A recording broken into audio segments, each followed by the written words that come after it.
Hallo vriende en baie welkom by vandag se oordeenking. Ons leef in 'n wêreld waar mense gedurig agter geluk en genot aanjaag.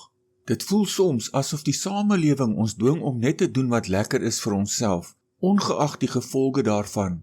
Maar as gelowiges word ons dikwels gevra om teen die stroom in te swem en dit is nie altyd maklik nie. Vandag kyk ons na hoe ons koers hou wanneer die versoekings van die wêreld swaar raak. Ons skrifgedeelte vir vandag kom uit 1 Petrus 4 vers 1 tot 2, wat soos volg lees.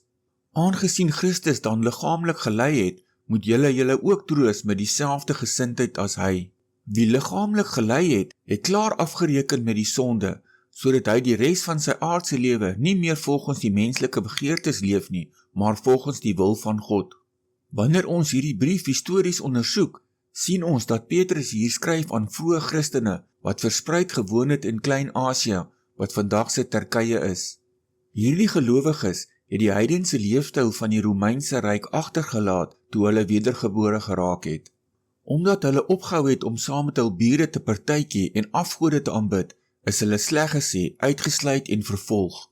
Dit het emosionele en dikwels fisiese lyding meegebring. Petrus herinner hulle aan die kultuur van daardie tyd. In die antieke Grieks-Romeinse wêreld was dit normaal om jou eie drange te volg. Maar Petrus gebruik weermagtaal wanneer hy sê hulle moet hulle self toerus met dieselfde ingesteldheid as Jesus. Net soos Jesus bereid was om liggaamlik te ly om God se plan te vervul, moes hierdie Christene bereid wees om die pyn van sosiale verwerping te dra. Om klaar afgereken te hê met die sonde, beteken dat jy 'n definitiewe streep deur jou ou lewe trek wanneer jy kies om ter wille van jou geloof te ly. Dit beteken eenvoudig, die sonde het nie meer 'n greep op jou nie. Hier is 'n skriftuurlike feit om onsself aan te herinner. Ware vryheid is nie om te doen wat jy wil nie, maar om die krag te hê om te doen wat reg is.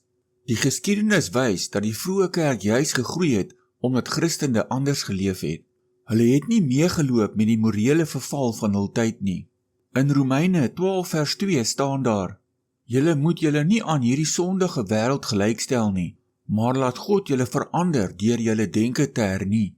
Die historiese feit is dat 'n lewe vol selfsugtige begeertes altyd leeg agterbly, maar 'n lewe volgens die wil van God bring blywende impak.